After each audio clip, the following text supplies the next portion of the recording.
अस्सलामुअलैकुम, आप देख रहे हैं समा। मैं हूं फराज अहमद और मैं हूं सबा शेख। बुलेटिन में कहेंगे खुशामदीद। सबसे पहले तहलका खेज खबर आपको दें। नैब ने मरियम नवाज की जमानत मनसूखी के लिए लाहौर हाई कोर्ट से रुजू कर लिया। तफसीलात सिर्फ समा पर। नैब ने मौक़िफ़ अपनाया, मरियम नवाज अवाम को मुसल्लह अफ़वाज के खिलाफ उकसा रही हैं। मरियम नवाज ने हुकूमत रेट चैलेंज की, अदलिया की तज़हीक की, रियासत मुखालिफ प्रोपेगेंडा किया गया। मरियम नवाज दुश्मन के नापाक इरादों को सपोर्ट कर रही हैं। सिक्योरिटी एजेंसीज के खिलाफ उकसाने पर मरियम नवाज जमानत की मुस्तहिक नहीं। तफसीलात जानते हैं, समा के नुमाइंदे शाहिद हुसैन हमारे साथ मौजूद हैं। शाहिद, आगाह कीजिएगा। जी, ये जो पिटीशन है ये काफ़ी तफसीली फाइल की गई है, 24 सफ़ात पर मुश्तमिल है, जिसमें अखबारों के तराशे भी लगाए गए हैं। और नैब ने जो दरख्वास्त में मौक़िफ़ इख्तियार किया है वो ये कहा है कि हुकूमत की रिट को चैलेंज किया है मरियम नवाज ने और अदलिया की तस्दीक की है। मुल्क की सिक्योरिटी एजेंसीज के खिलाफ उकसाया है उन्होंने और अफरा तफरी पैदा की है, जिस पर मरियम जमानत की मुस्तहिक नहीं है। साथ ही साथ ये भी उसमें लिखा है कि लीगी रहनुमा अवाम को मुसलसल अफवाज के खिलाफ उकसा रही हैं। रियासती इदारों पर हमले का रास्ता मरियम नवाज ने इख्तियार किया है और उसके अंदर मिसाल भी दी है कि जब उनको नैब ऑफिस में बुलाया गया था तहकीकात के लिए तो उन्होंने कारकुनों के जरिए नैब के दफ्तर पर हमला करा दिया और तहकीकात जो थी उसके अंदर उनका था, अदालत की तरफ से ये हिदायत थी कि वो तहकीकात में ताउन करेंगी, लेकिन मरियम नवाज जो है वो तहकीकात में भी ताउन नहीं कर रही और रियासत मुखालिफ प्रोपेगेंडे के जरिए वो दुश्मन के नापाक इरादे की सपोर्ट कर रही हैं। ये तमाम बातें जो हैं वो नैब ने अपनी दरख्वास्त में की हैं और अदालत से इस्तदा की है कि जमानत जो है उसको मनसूख किया जाए, मरियम नवाज की गिरफ्तारी का हुक्म दिया जाए। अच्छा ठीक है, जिस तरीके से अब नैब ने जो दरख्वास्त दी है उसका मौक़िफ़ अब सामने आ गया है, तो मजीद क्या स्टेप्स लिए जाएंगे नैब की जानिब से, कुछ पता चल सका है? जी, इसके अंदर ये है कि चूंकि मरियम नवाज को ये हिदायत थी जमानत के अंदर कि वो तहकीकात में ताउन करेंगी, लेकिन वो तहकीकात में ताउन नहीं कर रही। ये पहली ग्राउंड होगी नैब की जो वो अदालत में उठाएंगे और साथ ही साथ जो रियासती इदारों के मुतल्लिक उनकी तकारीर हैं जो उसके अखबारों के तराशे भी पिटीशन के साथ लगाए गए हैं, ये मौक़िफ़ भी नैब जो है वो अपनी दरख्वास्त जमानत जो मनसूखी के लिए उन्होंने दायर किया उसमें उठाएंगे। और अब लाहौर हाई कोर्ट का जो 2 रुकनी बेंच है उसने इसे समाअत के लिए इसके सामने मुकर्रर कर भी दिया है और 15 मार्च को 2 रुकनी बेंच इसकी समाअत करेगा। ठीक है, तफसीलात के लिए आपका बहुत शुक्रिया शाहिद हुसैन। मुस्लिम लीग नून के रहनुमा अता तारड़ कहते हैं कि मरियम नवाज को मेरिट पर जमानत मिली। लाहौर हाई कोर्ट ने ही जमानत दी थी, नैब को आटा चीनी की चोरी क्यों नजर नहीं आती? नैब जो मर्जी कर ले। चौधरी शुगर मिल केस में मरियम नवाज शरीफ साहिबा की मेरिट्स पे बेल हुई है, ये याद रखिएगा। जो लाहौर हाई कोर्ट ने बेल दी थी वो मेरिट पे दी थी और तमाम तर चीज़ों को जानते बूझते हुए नैब की डिविजनल बेंच ने वो बेल दी और उसमें मरियम नवाज शरीफ साहिबा के ख़िलाफ़ कोई एविडेंस नहीं आया। नैब को हाई कोर्ट से रुजू करने की क्या ज़रूरत पड़ी जबकि बेल हाई कोर्ट ने ग्रांट की है? ये मैं समझता हूँ कि नैब इस वक्त जो किरदार अदा कर रहा है, आटा चोरी नज़र नहीं आती, चीनी चोरी नज़र नहीं आती, अद्वियात की चोरी नज़र नहीं आती और सियासी इंतकाम नज़र आता है। और मैं इसकी पुरजोर मजम्मत करता हूँ कि जो ये हाई कोर्ट गए हैं आज। तो ऐवान बाला में पीडीएम की शिकस्त फाश। हुकूमती उम्मीदवार सादिक संजरानी ने पीडीएम के यूसुफ रजा गिलानी को हराकर चेयरमैन सेनेट की सीट फिर हासिल कर ली। मिर्जा मोहम्मद आफरीदी भी अब्दुल गफूर हैदरी को शिकस्त देकर डिप्टी चेयरमैन मुंतखब हो गए। वजीर आजम ने ट्वीट में दोनों को मुबारकबाद दी। Mister Sadiq Sanjrani has received 48 votes. ऐवान बाला में हुकूमत का बोल बाला। इमरान खान की हिकमत अमली फिर काम कर गई। मैं क्रिकेट खेलता था, अगर कमजोर टीम आ जाती थी मैं कहता था मैंने नहीं खेलना, किसी और को खिलाओ। ये वही कप्तान है जो क्रिकेट के मैदान में छोटे शहरों से बड़े खिलाड़ी ढूंढ कर लाता था और बड़ी बड़ी टीमों से टकराता था। अब सियासत के मैदान में भी इसी हिकमत अमली से 11 जमातों की अपोजिशन को चारों शाने चित कर रहा है। मुबारक देता हूं आज। सेनेट की कमान इस बार मुकम्मल तौर पर हुकूमत की झोली में आ गिरी है। वजीर आजम ने चले हुए कारतूस का मुहावरा गलत साबित कर दिखाया। सूबे बलूचिस्तान से ताल्लुक रखने वाले सादिक संजरानी को एक बार फिर मैदान में उतारा और जीत दिलाई। सबसे पहले तो मैं अल्लाह ताला का शुक्रिया अदा करता हूँ और अपने तमाम कुलीग्स का। अल्लाह ताला मेरी मदद और रहनुमाई फरमाए। आमीन आमीन। बहुत मुबारक। यही नहीं, कामयाबी ने उस उम्मीदवार के भी कदम चूमे जिसके इलाके को माजी में नजरअंदाज किया जाता रहा।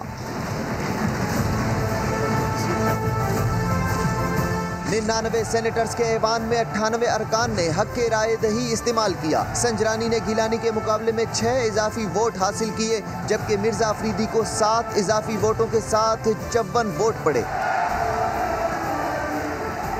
वजीर आजम इमरान खान ने मुबारकबाद देते हुए ट्वीट किया कि खुशी है कि महरूमी का शिकार इलाकों को मेन स्ट्रीम में लाने की पॉलिसी की बदौलत ये दोनों अहम ओहदे बलूचिस्तान और साबिक फाटा को मिले हैं।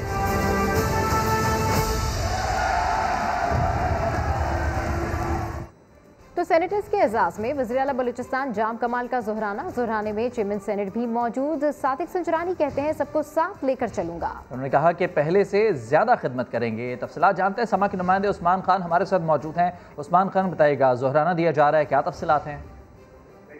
जी बिल्कुल, इस दौरान से चेयरमैन सेनेट सादिक संजरानी ने ज़ाहिर ख्याल किया और उनका कहना था कि कल का जज्बा जो है वो काबिल दीद था। हर कोई एक एक वोट गिन रहा था। ऐसी खुशी पहले नहीं देखी जो कल थी। इमरान खान ने अपने सेनेटर्स को खुसूसी हिदायत दे रखी थी और इलेक्शन में कामयाबी का असल क्रेडिट वज़ीर आज़म को जाता है। सादिक संजरानी का कहना था कि वज़ीर आज़म ने चेयरमैन सेनेट के लिए बलूचिस्तान को देने का फैसला किया और इलेक्शन कमीशन में मुस्लिम लीग, GD, MK के भी शुक्रगुजार हैं जिन्होंने उन्हें सपोर्ट किया और क़याद जानिबदार होकर सबको साथ लेकर चलेंगे और उनकी पॉलिसी में कोई तब्दीली नहीं आएगी। उन्होंने कहा कि इमरान खान ने मेरी बात सुनी और बड़ी कुर्बानी दी है और फाटा के अवाम का एहसास महरूमी जो है वो ज़रूर ख़त्म करेंगे। और जाम कमाल जो कि मेज़बान थे इस दौराने के, उन्होंने भी तमाम इत्तेहादियों का शुक्रिया अदा किया और उनको ये कहना था कि बलूचिस्तान को वज़ीर आज़म ने अहमियत दी है। फाटा की सेनेट में नुमाइंदगी भी एक तारीखी कामयाबी है और मुल्क की तरक्की और इस्तेहकाम के लिए मिलकर काम करना होगा और मुस्तक़बिल के चैलेंजेस का इसी तरह सामना करेंगे जैसे सेनेट में किया गया है। तफसीलात के लिए आपका बहुत शुक्रिया उस्मान। सादिक संजरानी ने ज़ोहराने की इस तकरीब से खिताब भी किया, क्या कहना था इस वक्त उनका, आइए सुनते हैं। सबको साथ लेकर चलेंगे। हमने इस हाउस को चला के मुल्क की खिदमत करनी है। दरअसल अपने सूबों की जो नुमाइंदगियाँ लोग करने के लिए ऐवान बाला में आते हैं तो सारे हाउस ऑफ फेडरेशन में इक्वल रिप्रेजेंटेशन है, तो मैं उनको बराबरी का मौका दूंगा इसी हिसाब से कि ताकि वो अपने हर इलाके के मसाइल को उजागर कर सकें और अपनी आवाज़ बुलंद करें। इंशाअल्लाह मेरी पॉलिसी में कोई तब्दीली नहीं आएगी। तो अल्हम्दुलिल्लाह डिप्टी चेयरमैन भी फाटा से आया। मैं तो खान साहब का बड़ा शुक्रिया इसलिए अदा करता हूं कि उन्होंने मेरी बात सुनी। पहले लीडर मुल्क बाद में, तफसील जानिए कुछ देर बाद। सेनेट चेयरमैन और डिप्टी चेयरमैन के इंतखाब में शिकस्त के बाद क्या PDM में फूट पड़ने लगी? सवाल उठने लगे। तलाल चौधरी जियाले चेयरमैन को ताने मारने लगे। लिखा, बिलावल भुट्टो साहब न्यूट्रल का मजा आया। बिलावल ने तलाल चौधरी को जवाब देते हुए कहा कि ये कोई तंजीम साजी नहीं हो रही। Sadiq Sanjrani has received 48 vote.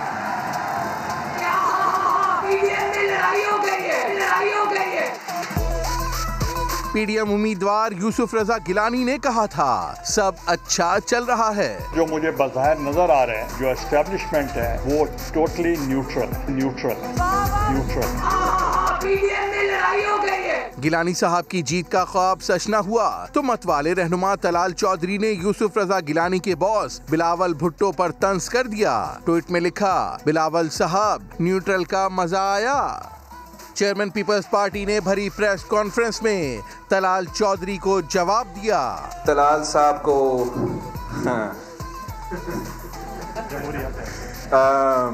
क्या था, तंजीम साजी। ये कोई तंजीम साजी नहीं था, हम जमहूरी जदोजहद लड़ रहे हैं। मरियम नवाज ने मामला ठंडा करने की कोशिश की। ट्वीट में लिखा, यूसुफ रजा गिलानी को जल्द या बदेर फतह मुबारक हो। उधर सीनियर सियासतदान एजाजुल हक कंफ्यूज दिखाई दिए। नतीजा आने से पहले ट्वीट में लिखा, मौलाना को जल्द ही खुशखबरी मिलेगी, मगर नतीजा हुकूमती उम्मीदवार के हक में आया तो लिखा, मैं गलत था, अंदाजा नहीं था कि PMLN और पीपल्स पार्टी ने मौलाना के खिलाफ मैच फिक्स कर दिया है। चेयरमैन और डिप्टी चेयरमैन के इलेक्शन के बाद आसिफ अली जरदारी, मौलाना फजलुर रहमान और नवाज शरीफ का राब्ता हुआ है। चेयरमैन और डिप्टी चेयरमैन के इंतखाब के नताइज समेत लॉन्ग मार्च और इस्तीफों के हवाले से भी तबादला ख्याल किया गया। इसी पर बात करेंगे। समा के नुमाइंदे उस्मान खान हमारे साथ मौजूद हैं। उस्मान खान बताइएगा, किन अहम अमूर पर तबादला ख्याल किया गया? जी बिल्कुल, तीनों रहनुमाओं ने चेयरमैन और डिप्टी चेयरमैन के इलेक्शन नताइज पर मुशावरत की है और नवाज शरीफ, बिलावल जरदारी साहब और मौलाना फजलुर रहमान के राब्ते में पीर के रोज पीडीएम के सरबराही इजलास में हतमी फैसला मुशावरत करने पर इतफाक किया गया और चेयरमैन सेनेट का नतीजा अदालत में चैलेंज करने पर मुशावरत की गई है। हुकूमत ने अब जो किया, अब लॉन्ग मार्च के साथ ही इस्तीफों के अलावा कोई रास्ता नहीं है। मौलाना फजलुर रहमान ने अपना मौक़िफ़ दिया और पीडीएम इस बात पर भी गौर करेगी कि डिप्टी चेयरमैन के पीडीएम उम्मीदवार मौलाना अब्दुल गफूर हैदरी को अपोजिशन के कम वोट क्यों मिले हैं। ये मौलाना फजलुर रहमान का मौक़िफ़ है और मौलाना साहब ने अपने तहफ़्फ़ुज़ात जो है वो दोनों रहनुमाओं के सामने रखनी है और ये देखना होगा कि अपोजिशन के किन रहनुमाओं ने सादिक संजरानी से करीबी ताल्लुकात है। इन तमाम अमूर के ऊपर बातचीत की गई। अब पीर को जो है वो ये सरबराही इजलास बुलाया गया इस्लामाबाद में, जिसमें तमाम तर सूरत हाल और आइंदा की हिकमत अमली जो है उसके ऊपर मुशावरत की जाएगी। अपोजिशन की 3 बड़ी जमातों के सरबराहान का आपस में राब्ता हुआ है। तफसीलात से आगाह कर रहे थे उस्मान खान, आपका शुक्रिया। वफाकी वजीर फवाद चौधरी कहते हैं अपोजिशन चूचू का मुरब्बा है। पीटीएम वालों ने सेनेट में अपनी ही दवाई का मजा चख लिया है। हम तो कब से कह रहे हैं कि सिवाय ओपन बैलेटिंग के इस मसले का कोई हल ही नहीं है। अदालत जाने से कुछ हासिल नहीं होगा। उन्होंने अपोजिशन को मशवरा दिया कि चेयरमैन सादिक संजरानी के साथ चलें। बड़ी खुशी है कि संजरानी साहब जो हैं वो इसमें जीते हैं। उम्मीद है कि अपोजिशन को उनका जो अपनी दवाई का मज़ा जो है वो आ गया होगा और अब वो सोचेंगे जो इमरान खान कह रहे थे कि आइए मिलके वो काम करते हैं जिससे इलेक्शन शफाफ हो, यानी ओपन इलेक्शंस की तरफ हमें जाना चाहिए और अपोजिशन को इन बातों से भी सबक सीखना चाहिए। किस तरह से जब उन्होंने अपने लोगों को ये कहा कि ख़ास तरीके से मोहरें लगाई जाएं ताकि उनको पता चल सके कि किसने किसको वोट दिया है, तो अगर आपको अपने लोगों पर ही एतबार नहीं है और 24 घंटे हमने इसी में ही लगा रहना है कि हमारे अपने लोग जो हैं वो किधर खड़े हैं, तो फिर आपने गवर्नेंस क्या करनी है या आगे सियासत क्या करनी है। और ये जो मौका है इसमें अब इसके बाद ये बात वाज़ेह हो गई है कि जब बजाय सवाए इसके कि सेनेट के इलेक्शन के तरीक़ेकार में तब्दीली लाई जाए, ये मामला जो है वो साफ कभी भी नहीं होगा। वफाकी वजीर गुलाम सरवर खान कहते हैं कि एक शख्स जो झूठ बोलकर बैरून मुल्क गया वो मुल्क की सलामती के इदारों और उनके सरबराहान पर इल्ज़ाम लगाता है। हम इस मुल्क दुश्मन शख्स की शदीद मजम्मत करते हैं। उनका कहना था कि सेनेट में अपोजिशन को शिकस्त हो चुकी मगर इंतखाब को मुतनाज़ बनाने की कोशिश की जा रही है। अवाम का दुश्मन शख्स, मुल्क का दुश्मन शख्स, एक क्रिमिनल शख्स, एक करप्ट शख्स और एक एब्सकॉन्डर शख्स जिसका पासपोर्ट भी एक्सपायर हो चुका है, जब भी किसी टीवी या सोशल मीडिया पे आता है तो पाकिस्तान के ख़िलाफ़, पाकिस्तान के इदारों के ख़िलाफ़, इंस्टीट्यूशनल हेड्स के ख़िलाफ़ दर्जाज़ाई करता है। तो हम भरपूर मज़म्मत करते हैं उसकी इस सोच की, उसके इस अमल की, उसके इस गुफ्तगू की, उसके इस इल्ज़ाम की। मरियम नवाज को कुछ हुआ तो पाकिस्तान खप्पे का नारा नहीं लगाएंगे। लीगी रहनुमा जावेद लतीफ़ ने समा के प्रोग्राम न्यूज़ बीट में इंतहाई मुतनाज़े बयान दे दिया। बोले बेनज़ीर भुट्टो के साथ हादसा पेश आया तो उनके वर्सा ने पाकिस्तान खप्पे का नारा लगाया, मगर हम ऐसा नहीं करेंगे। हुकूमती अरकान ने जावेद लतीफ़ के बयान की मजम्मत करते हुए उनसे मुआफ़ी मांगने का मुतालबा किया है। मुस्लिम लीगी रहनुमा जावेद लतीफ का समा के प्रोग्राम न्यूज़ बीट में इंतहाई मुतनाज़ा बयान। अगर खुदा न खास्ता मरियम नवाज शरीफ को कुछ हुआ तो हम पाकिस्तान खप्पे का नारा नहीं लगाएंगे। फिर क्या करेंगे? जो लोग इसमें मुलव्वस हुए पाकिस्तानी कौम उसको कटहरे में लाएगी। मुआविन खुसूसी शहबाज गिल ने जावेद लतीफ के बयान को अफसोसनाक करार दिया। ये बहुत ही डिसअपॉइंटिंग है, वेरी डिसअपॉइंटिंग, वेरी डिसअपॉइंटिंग जैसे इन्होंने रिएक्ट किया है। शहबाज गिल ने मुतालबा किया कि जावेद लतीफ कौम से माफी मांगे।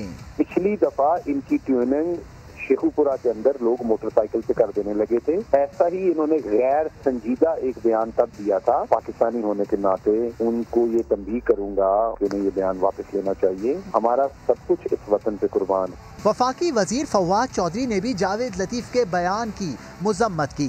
ट्वीट में लिखा कि जावेद लतीफ जैसे नून लीगियों की पाकिस्तान से वफादारी एक इलेक्शन तक महदूद है। हार जाएं तो मुल्क के खिलाफ साजिशें करेंगे। मामले खुसूसी फिरदौस आशिकावान का जावेद लतीफ़ के बयान पर सख्त रद्द-ए-अमल। कहा, हमजा शहबाज का बाहर आना मरियम नवाज और उनके दरबारियों को नागवार गुजर रहा है। ये बयान उसी हिजान का नतीजा है। जावेद लतीफ़ सियासी नाग है, बताया जाए उसके पास अरबों रुपए कहाँ से आए।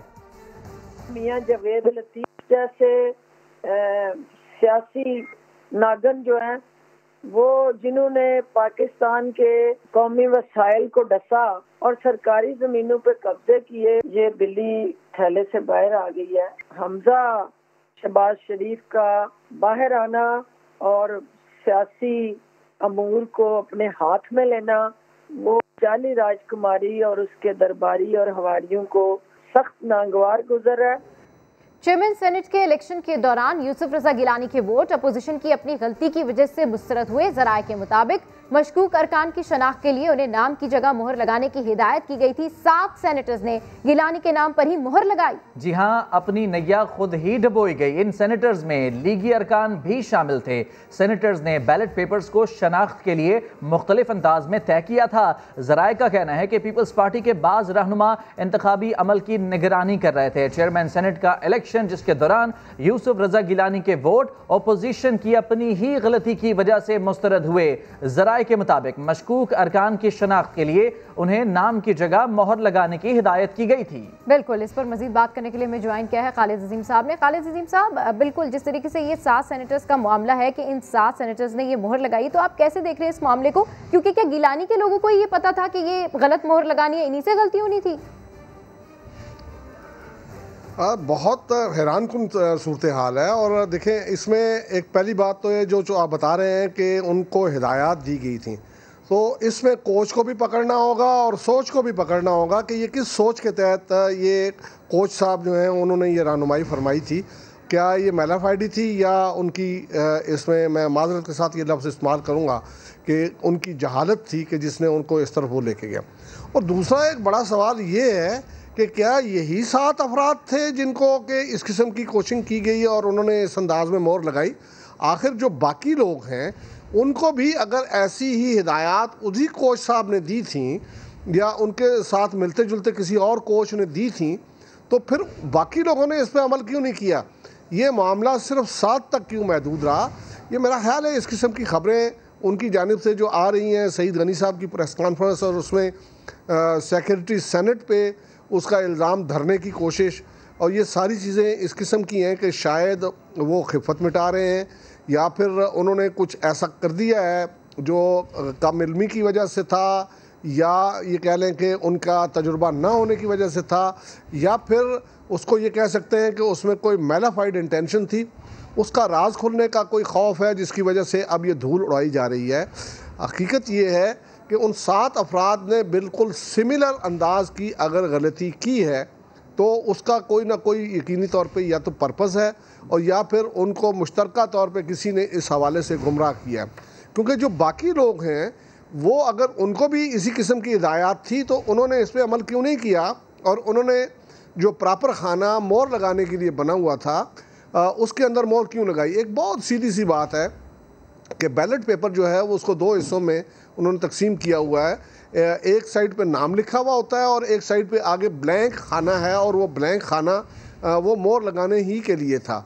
अगर सेनेट के लेवल पे पहुंच के भी ये लोग जो हैं इनको वोट के दुरुस्त इस तरीक़ेकार का पता नहीं है, तो फिर मैं ये समझता हूँ कि ये इस बात का इस्तेकाक नहीं रखते। जो एक छोटा सा काम ये नहीं कर सकते, उनसे हम ये कैसे तवक्को करें कि वो पाकिस्तान के सबसे बड़े कानून साज इदारे में बैठे होंगे और वहाँ पे वो कोई समझदारी की या जो रिक्वायरमेंट है वो पूरी कर सकेंगे।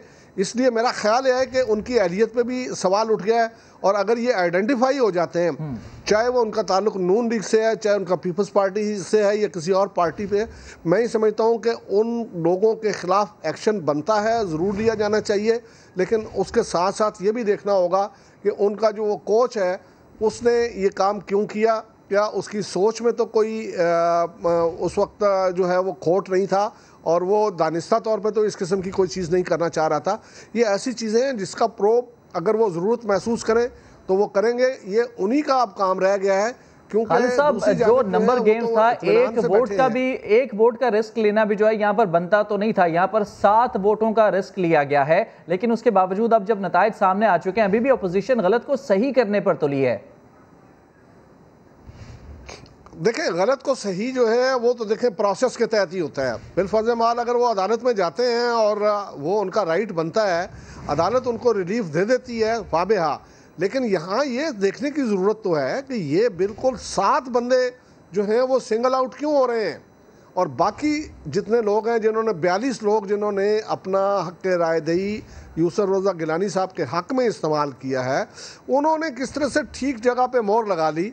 और ये 7 बंदे जो हैं ये किसके इन्फ्लुएंस में थे, ये इन्होंने किसके लिए ये सारा काम किया, या इनको किसने इस मामले में गुमराह किया। और ये भी देखना होगा कि क्या ये इतने नन्हे बच्चे हैं कि ये फौरी तौर पे गुमराह हो जाएंगे। बिल्कुल ठीक कह रहे हैं खालिद अजीम साहब कि ये 7 लोग किसके इन्फ्लुएंस में थे, सिमिलर इन्होंने मिस्टेक्स किए। आप हमारे साथ ही मौजूद रहिए खालिद अजीम साहब। कल सेनेट में वोटिंग शुरू होने से पहले प्रिजाइडिंग ऑफिसर ने आसान और शफाफ अल्फाज में तरीक़ाकार बताया था, वो आपको दोबारा सुनवाते हैं। चेयरमैन के जो कंटेस्टिंग कैंडिडेट्स हैं उनका नाम उर्दू में होगा एक तरफ, और उसके साथ सामने एक बक्सा होगा स्क्वायर में। आप ये बैलेट पेपर लेकर के जाएंगे पोलिंग बूथ में, वहाँ पे एक स्टैंप मौजूद है पहले से, वो स्टैंप आप जाकर के उस बक्से में बीच में लगाएं।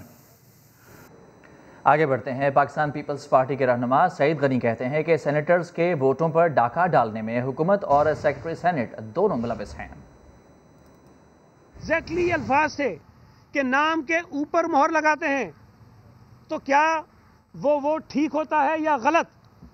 सेक्रेटरी सेनेट साहब फरमाते हैं कि नहीं, वो वोट बिल्कुल ठीक होता है क्योंकि वो उस बॉक्स के अंदर होगा। ये सेक्रेटरी सेनेट ने कहा है, मैं उसका विटनेस हूँ, अली कासिम गिलानी उसका विटनेस है, फारूक एच नाइक जिसका कल उन्होंने इजहार भी किया असेंबली में सेनेट में, वो इसके विटनेस हैं। हमारे सामने ये बात हुई। इससे पहले की एक वीडियो आपके पास है, वो एक दिन पहले की है जब हम नॉमिनेशन लेने गए, उसमें भी हम उनसे पूछ रहे हैं। अगले दिन जब ये वोटिंग का अमल जारी था, एक हमारे वोटर शेरी रहमान साहब के पास गए। शेरी रहमान साहिबा उसी वक्त वोटिंग के दौरान सेक्रेटरी सेनेट के पास गई और उनसे ये पूछा कि जी कुछ लोग अगर नाम पे मोहर लगा देते हैं तो उस वोट की क्या हैसियत है? तो सेक्रेटरी सेनेट साहब ने उस वक्त भी फरमाया कि वो वोट ठीक है। दोबारा गई है सेक्रेटरी सेनेट के पास उसी दौरान में, उसे कहा कि भाई आपने मुझे कहा है कि ये वोट ठीक है जिनकी मोहर नाम के ऊपर लगी हुई होगी। तो सेक्रेटरी साहब बड़ी मासूमियत से फरमाते हैं कि जी प्रिजाइडिंग ऑफिसर साहब ने मुझे ओवर रूल कर दिया है। तो आपने सुना कि ये अपोजिशन के इजहार ख्यालात हैं जो कि वो कर रहे हैं, गाहे बगाए हैं। सेक्रेटरी सेनेट कासिम समझ सेनेटर्स को वोट का तरीक़ाकार समझा रहे थे। सेक्रेटरी सेनेट हर रुकन के सवालात के जवाबात देते रहे। वाज़े अल्फाज में बताया था कि नाम पर स्टैंप नहीं होनी चाहिए। स्टैंप इधर, स्टैंप है, स्टैंप कहीं भी कर पूरे बॉक्स में नाम फिल होगा, नाम फिल होगा, नाम फिल होगा, नाम फिल होगा, इसमें कहीं भी कर सकते हैं। ये स्टैंप हो जाएगा, ठीक है, पूरा है। कहीं स्टैंप इधर, स्टैंप है, स्टैंप कहीं भी कर पूरे बॉक्स में नाम फिल होगा, नाम फिल होगा, नाम फिल होगा, नाम फिल होगा, इसमें कहीं भी कर सकते हैं। ये स्टैंप हो जाएगा, ठीक है, पूरा है। कहीं कोरोना का नाका कहां लगा, बताएंगे इसी बुलेटिन में।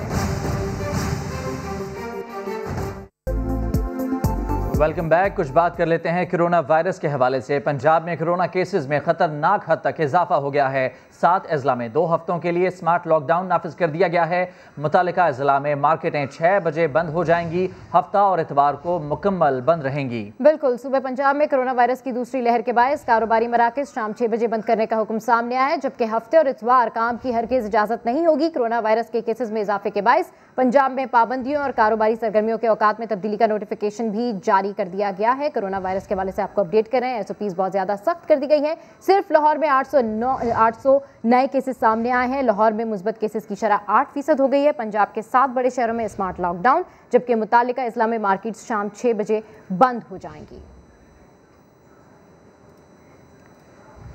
पेशावर की बात करते हैं, जहां कोरोना वायरस फैलने का खदशा। शहर के 4 इलाकों में स्मार्ट लॉकडाउन लगेगा। स्मार्ट लॉकडाउन में आने वाले इलाकों में हयाताबाद की स्ट्रीट नंबर 9 फेज 1 और स्ट्रीट नंबर 5 फेज 6 शामिल है। डिफेंस कॉलोनी कैंट के गली नंबर 11 और गुलबहार नंबर 4 की गली नंबर 3 में भी स्मार्ट लॉकडाउन लगाया जाएगा। इन इलाकों में आमदोरफ्त महदूद होगी, जबकि अद्वियात और अशिया खुरोनोश के अलावा तमाम कारोबार बंद रहेगा। मसाजिद में सिर्फ 5 अफराद को बाजमात नमाज पढ़ने की इजाज़त होगी। खिलाफ वर्जी करने वालों के खिलाफ कानूनी कार्रवाई अमल में लाई जाएगी। लाड़काना के निजी अस्पताल में खातून को मुबैना तौर पर ज्यादती का निशाना बनाया गया। पुलिस ने 5 मुल्ज़िमान के खिलाफ मुकदमा दर्ज करके 3 को गिरफ्तार कर लिया है। इस हवाले से रिपोर्ट कर रहे हैं नवीद लाड़क। चांडका पुल के करीब प्राइवेट मेडिकल सेंटर में 25 साला खातून को दौरान ऑपरेशन नशा देकर मुबैना तौर पर ज्यादती का निशाना बनाने का इल्ज़ाम। खातून की शिकायत पर वरसा ने हंगामा आराई की तो पुलिस भी पहुंच गई। जब हम पहुंचे तो बिल्कुल मुद्दई जो फैमिली है वो भी थी, औरत होश में थी, उसके हस्बैंड भी वहाँ थे और उसके भाई, उसके वाले साहब भी वहाँ थे। हम उनको मिले, बिल्कुल हमने औरत का बयान लिया। थाना सच्चल पुलिस ने शोहर की मुद्दईयत में 5 मुल्जिमान के खिलाफ मुकदमा दर्ज करके 3 को गिरफ्तार कर लिया। वो लोग पहले भी दूसरे सेंटरों पे ऐसी कंप्लेन करके आए, हाँ कि डॉक्टर को फीस ना दें, इस डॉक्टर को भी फीस ना दे कर चले गए। वाक़े के बाद खातून का चांडका अस्पताल में तिब्बी मुआयना भी करवाया गया था, जिसकी रिपोर्ट अभी तक नहीं आई। अदालत ने मुल्जिमान को 5 रोज़ा रिमांड पर पुलिस के हवाले कर दिया। नवीद लाड़िक, समा, लाड़काना। और खबर है पेशावर से, जहां ज्यादती के मुजरिम के लिए फांसी और जुर्माने की सजा। मुजरिम सईद पर 7 साला बच्ची के साथ ज्यादती का इल्ज़ाम साबित हो गया। इसी बारे में मजीद बात करेंगे। समा के नुमाइंदे सज्जाद हैदर हमारे साथ मौजूद हैं। सज्जाद, बताएगा। जी बिल्कुल, 2019 में जो है वाकया पेश आया था जिसमें जो बच्ची के साथ ज्यादती की गई थी, जिसके खिलाफ जो है पुलिस ने मुकदमा दर्ज करके उसको गिरफ्तार कर लिया था। जबकि आज अदालत ने जो है इसका तफसीली तौर पर फैसला जो है सुना दिया है और साथ जारी भी कर दिया है, जिसमें जो है मुजरिम को मेडिकल रिपोर्ट की बिना पर जुर्म साबित होने पर सजाए मौत की सजा जो है अदालत की जानिब से सुनाई गई है, जबकि उसको 1 लाख का जुर्माना भी किया गया है। तफसीलात के लिए आपका शुक्रिया सज्जाद हैदर। लाहौर में गैर कानूनी डंपिंग पॉइंट्स के खिलाफ सब्जाजार के मकीन इकट्ठे हो गए। वेस्ट मैनेजमेंट कंपनी की गाड़ियां रोक ली। इस हवाले से रिपोर्ट कर रहे हैं दानियाल उमर। मेरा नाम सैयद महाद हसन है। मैं इस टाइम अपने घर की छत पे खड़ा हूँ। आप देख सकते हैं कि मेरे चारों तरफ कूड़ा ही कूड़ा पड़ा हुआ है। सब्जाजार के मोहम्मद हमाद ने आवाज उठाई, इलाके के मसाइल की रुदात सुनाई, तो आज पूरा इलाका जाग उठा, बोल उठा। महल्लेदारों ने कचरा फेंकने के लिए आने वाली गाड़ियां रोक ली। अज़्म किया कि बस बहुत हुआ, अब ऐसा नहीं होगा, इलाके को गैर कानूनी डंपिंग पॉइंट नहीं बनने देंगे। हमने बड़ी दफा हायर अथॉरिटी को भी लेटर लिखे हैं, किसी ने हमें जवाब नहीं दिया और पूरा सब्जाजार को इन्होंने कूड़ादान बना दिया है। कुछ शहरियों ने इंतजामिया के जागने तक अपनी मदद आप के तहत खुद ही कचरा उठवाना शुरू कर दिया। अवाम जाग उठे, अब लाहौर वेस्ट मैनेजमेंट कंपनी को भी जागना होगा। यहाँ पे डंपिंग साइट इन्होंने कायम कर दी है और हमारा इधर जीना मुहाल कर दिया है। लोग बीमार हो गए हैं, मुतअद्दिद बीमारियों के शिकार हो गए हैं। हमारा तो यहाँ सांस लेना 2 बार हो गया। लाहौर के सब्जाजार ने बोलना शुरू कर दिया। उन्हें उम्मीद है कि अब पूरा शहर जल्द साफ होगा और बाहर में कचरा नहीं, हर तरफ फूल नजर आएंगे। आगे देखिए मिसाली पेंटिंग। Welcome back. पाकिस्तान में तीरंदाजी का खेल खवातीन में भी मकबूल हो रहा है। हुज़ैफा खान की रिपोर्ट देखिए।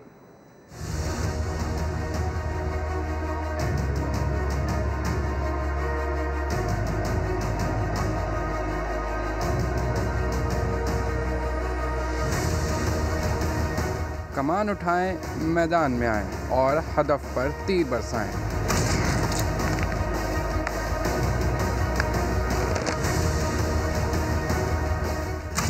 लड़कियां तीरंदाजी में भी बाजी ले जाएं।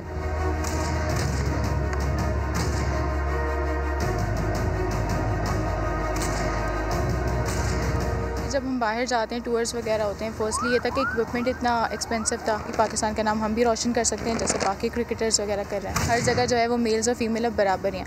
लड़के भी खेल में महारत हासिल कर रहे हैं और अपनी पहचान बनाने के लिए पुरज़्म हैं। बेहतरीन कोचेज़ जो पाकिस्तान में हैं वो अगर ग्राउंड लेवल पे आके इनको सिखाने में मदद करें तो अल्हम्दुलिल्लाह जो है पाकिस्तान जो है अगर नेशनल इवेंट खेल सकता है तो इंटरनेशनल क्यों नहीं खेल सकता। तीरंदाजी के खेल में हर उम्र के लोगों की शिरकत इस खेल को मुनफरिद बनाती है। कराची के मुसव्विरा सहर शाह रिजवी की मिसाली पेंटिंग्स के बारे में बता रहे हैं रेहान अहमद अपनी इस रिपोर्ट में।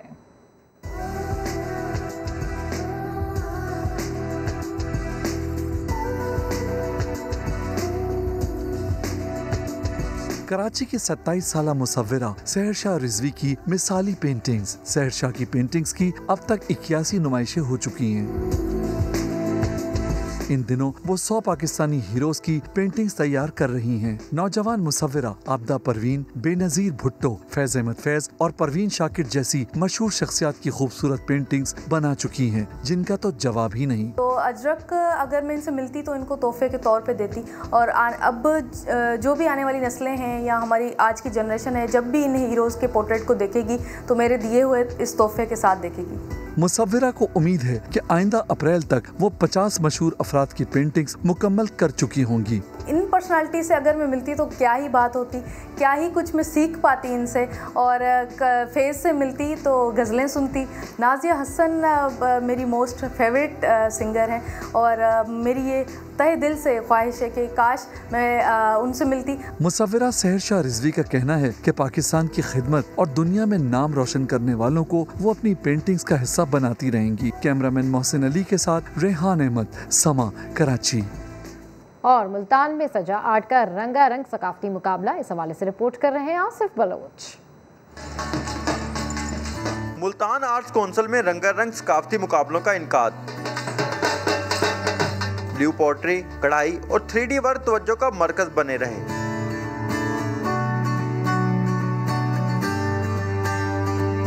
मुकाबलों में नौजवान कारीगरों की बड़ी तादाद शरीक हुई। बहुत अच्छा रहा है, मोटिवेशनल चीज़ है और नौजवानों को इस तरफ लाने के लिए, और डेफिनेटली अगर वो इसको प्रोमोट करेंगे तो नौजवानों की जो हैबिट्स हैं वो कहीं और डेवलप नहीं होंगी, वो एक अच्छी चीज़ की तरफ जाएंगी। मुल्तानी खुस्सा, ब्लॉक प्रिंटिंग के मलबूसात और कागज़ के फूलों से बनी मुख्तलिफ रिवायती अशिया को शुरा ने बेहद पसंद किया। इस तरह की नुमाइशें होनी चाहिए जिससे हमारा कल्चर जो है, हमारी जो ख़ास टिपिकल जो हमारे इलाके की जो चीज़ें हैं उनका सामने आना बहुत ज़रूरी है।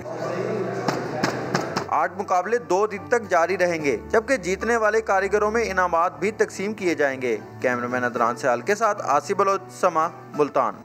एक ब्रेक के बाद हाजिर होंगे हेडलाइंस के साथ। देखते रहिए समा।